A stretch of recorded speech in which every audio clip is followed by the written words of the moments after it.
Peggy 18.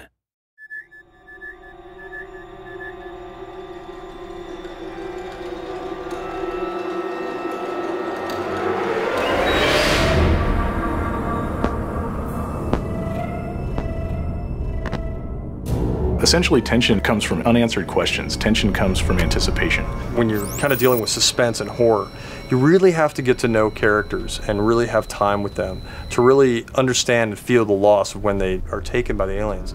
And that really lets us have a lot of different experiences and understanding of how scary these aliens are. And so this gives us a chance to really kind of get you involved and also be able to kind of pull the rug out from under you whenever there's a loss of a particular character or whatever it is.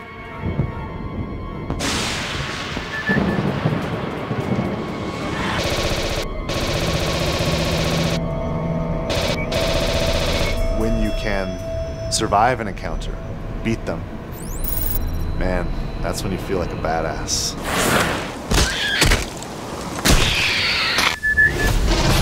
We're going to have a lot of different places than you've seen maybe in the movies.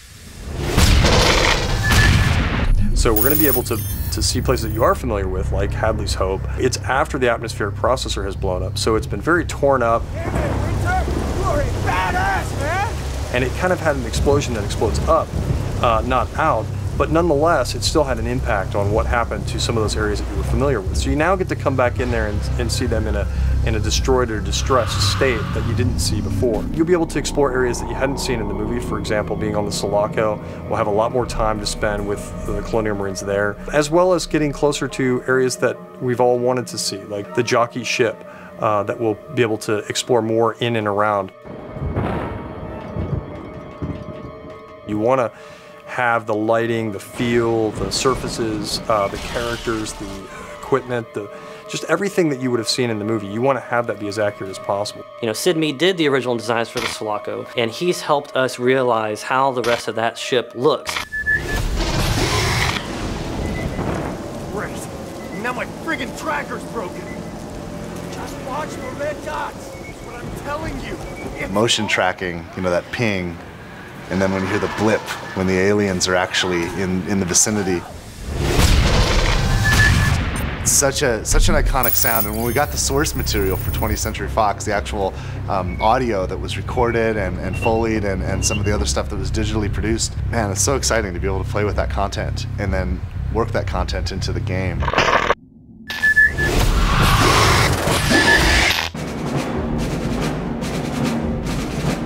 I think that Aliens fans, people who really love this franchise, are going to be really happy with the way in which we brought this forward. It's got a very strong story, it's got great action, it's got an interesting enemy. Fans should be expecting to be scared. They should be expecting to be excited. They should expect a lot of action, just like the films. They should expect an experience that is an interactive version of all the Aliens films that they've loved so much and finally realized in full 3D. You know, I've made a lot of video games, I've made a lot of action games, I've made a lot of games that involve shooting and games that involve soldiers, and I mean, and games that, you know, where we're saving the world from aliens too, frankly, and I gotta be honest, I've been stealing from aliens my entire career. You know, there's always lines from the movie or situations or events where we just borrow, and it's influenced all of us. It's influenced an entire generation. When we get to spend time in the real fiction, in the real canon, it's pretty exciting because we're not borrowing from it, we're building onto it and we're adding to it. So it's just a thrill to be involved.